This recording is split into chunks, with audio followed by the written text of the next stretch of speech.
Jonathan Ayling. Jonathan, kia ora, good morning. Atamari. It would be fair to say that in terms of free speech, we are doing better than some, but that's not a particularly high bar.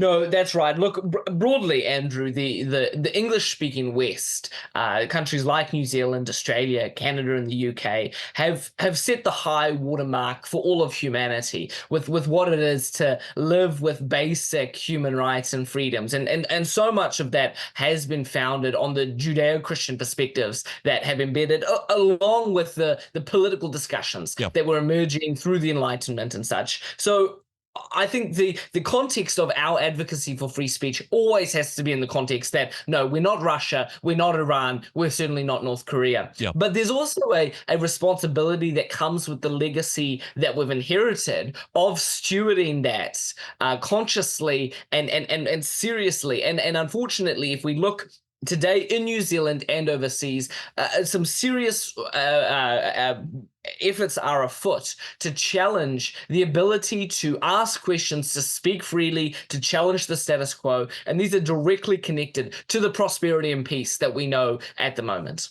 In terms of how we measure that in New Zealand, then, what are some of the canaries in the proverbial coal mine from your point of view?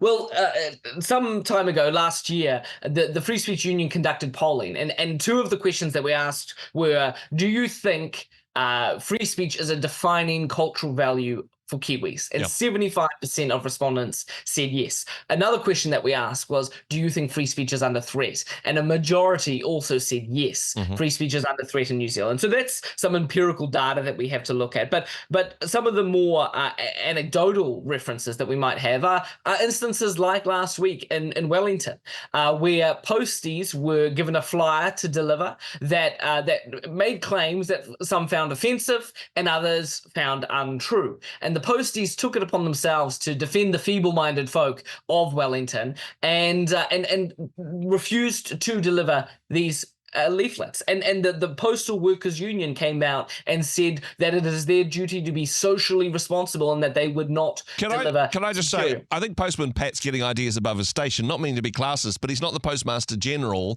And having a look at the particular pamphlet that they were shocked and appalled about, it seemed to be generally a political flyer calling the local government to account for the spending that they're having. In some ways, it seemed very similar to a speech given to our Prime Minister recently.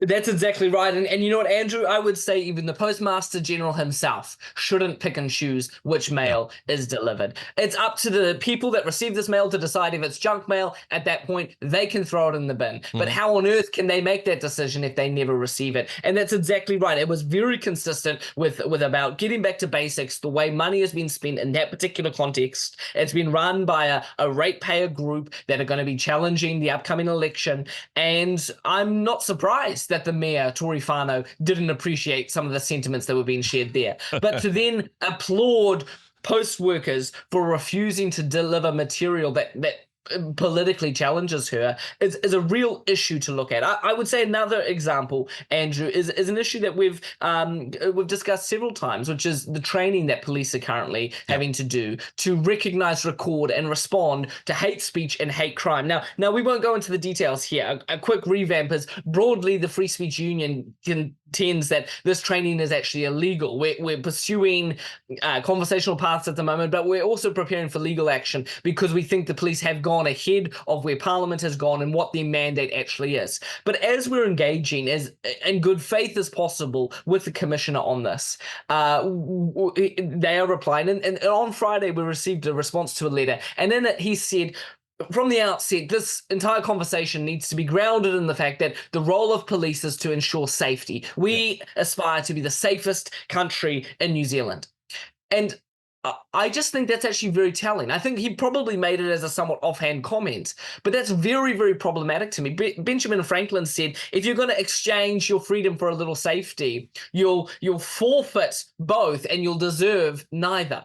You know, freedom comes with responsibilities. It comes with duties. Yeah. And I'm really worried that in this time and day, we're quite happy to give away our responsibilities, give away our agency, give away our freedom and the right that we have to animate society and let someone benevolently watch over us. And I don't think actually that's the way we're called to operate in life. So I think there are a number of canaries in the coal mine proverbially that are telling us of some serious issues. Now, you started off talking about some poll results and people's opinion on how free we are isn't necessarily a definitive measure.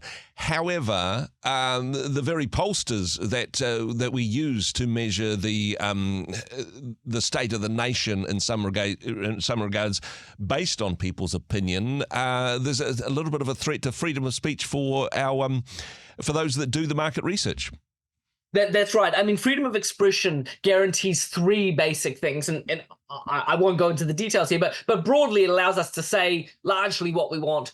It allows us to hear other people say largely what they want, and it allows us to not have to say things we don't want to. So it defends that exchange of dialogue and the right to be free from compelled speech. And the right to hear other people say what they want is that freedom of information. We have the right to seek out other people's opinions. We have the right to hear other people's takes on these issues, whether we agree with them or not, whether they are legitimate or not. We can hear other people make fools of themselves if we would like.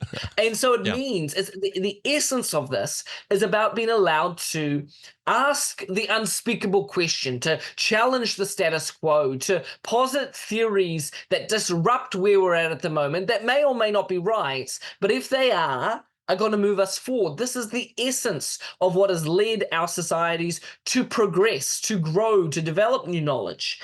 And it's very troubling. An organization called Courier Market Research, which undoubtedly many of your listeners will have heard of before, they run the most regular political polling in the country. They were pollsters for the National Party for many years. David Farrar, who is the owner of the company, was called the most reputable pollster in the country. And he has resigned, Courier Market Research, from the industry association that regulates polling because he sees capture that is set in. And it was actually a family first question. Family First went to Courier Market Research and asked them to do polling around questions related to the transgender question. And Courier Market Research effectively were told that they couldn't ask the question in that way. And David Farrar is saying, well, reasonable minds can differ on the most appropriate or accurate way to ask this question. But for it to become a question of, we will kick you out of this industry association unless you bend the knee, he said, that's it. I'll do the favor for you. We'll just part company here. And it's a really troubling example, Andrew. If we can't have access to unpoliticized, unmanipulated, uncurated information, polarization will just continue more and more as we tune in more and more to different sets of facts, to different narratives, to different authorities on what is actually happening in our society. We won't be able to agree unless we can come together and ask these basic questions and agree on that all subjects should be allowed to be polled and we should be allowed to consider these perspectives. We won't be able to continue actually in that really democratic nature if we can't hear from other people's perspectives. And so I think this is another troubling step. And you look internationally, I think the UK and Canada, for example, are cautionary tales for where New Zealand easily could go.